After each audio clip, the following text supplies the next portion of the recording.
Hello, hello. Welcome to Top Shelf Backpacking. Today we're taking a look at this, the Mystery Ranch Bridger 65 backpack. We're going to talk the pros, the cons, and why I may be selling this. So now that I've got roughly 20 miles on this pack, and I want to say 3 overnight trips in it, I feel like I can speak to what I like about it and a few things I don't like. Let's start with the good. This overall pack capacity is 65 liters.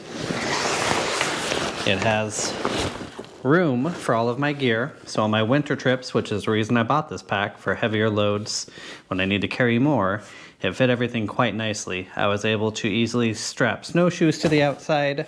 Didn't like that it didn't have a mesh pocket, but it made me more comfortable in lashing things to it. I liked how easy it was to attach trekking poles. Although I'd always hike with them, when I was packing, it made it nice and easy to see that they were there. I really like the hip belt. Felt that it was very comfortable. The pockets were easy to manage one-handed. And I liked having shoulder strap pockets, because I would usually keep my phone or my camera on my right side and then my water bottle on my left side. So I always found water bottle pockets difficult to get to. Another thing I really like, but a feature I didn't use, is the brain is convertible to a fanny pack. The reason I like that is if you ever base camped or wanted to, have bear spray and your stuff on you, or even just to be able to keep your electronics in it and keep it on you in the wintertime to keep everything warm and functioning. I really like that feature. Easy to toss it in your bag kind of thing. Lots of organization, lots of pockets. That's not necessarily my jam. I tend to use pack liners to make sure everything stays waterproof, especially when it's not a waterproof or water resistant material, just because in the Pacific Northwest, you never know. So, comfortable hip belt, cool color, we'll give it that. Love the brain, love the size, all of that was really nice. Let's talk some cons. So the reason I bought this, courtesy of Backpacker TV, Eric HANSON, was because of this running vest style shoulder harness. Love that the pockets are already in here. I tend to add pockets to my bags, so nice to have them already built in. This bad boy does weigh like 5.5 pounds for the size small/medium, so it is heavy, but everybody was saying it carried the weight well. I packed 30 plus pounds in this multiple times, and I found that all of the weight on the shoulder strap was on this outside edge. And this could just be because of how I'm built, it would dig in, get me right in the moob, the man boob. And the last time I had it out, I had, I want to say 32 pounds the first day, because I had a full water carry, so I had 5 liters with me. And the second day when I went to put it on, it hurt, like badly, right here in the crook. Despite trying to adjust things, every time I've carried it, I've tried to adjust it a bit, just to see how comfortable I could get it.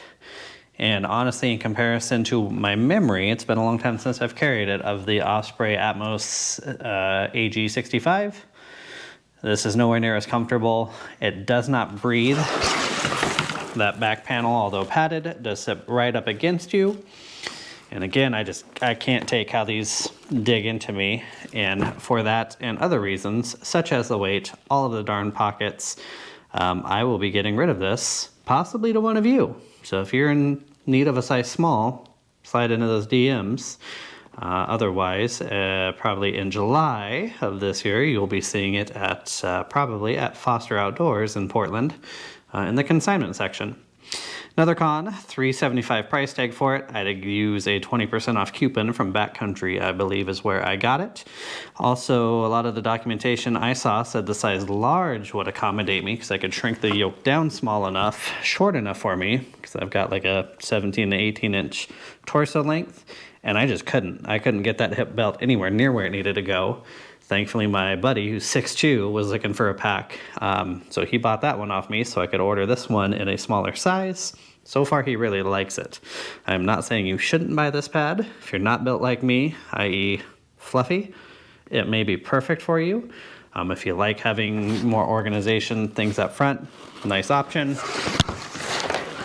It does have a really nice sleeping bag compartment. I love that it's got the straps over the front, so if you're carrying a chair or something, you could, I mean, they're big enough to fit a tent if you needed to. Although with all this room, I really feel like you shouldn't have to strap a lot to the outside, which I do appreciate. Comfortable hip belt, nice options, just not the pad for me, the bag for me. So I'm looking to sell it. I will likely be getting another Osprey, maybe a while, just because I tend to use more lightweight packs, like my Z packs, my light AFs, those kind of things. But for those winter trips, for those super heavy carries, maybe I'm out glamping, you know, shorter mileage, and I want to carry a chair and, you know, all the luxuries, full bottles of whiskey kind of thing.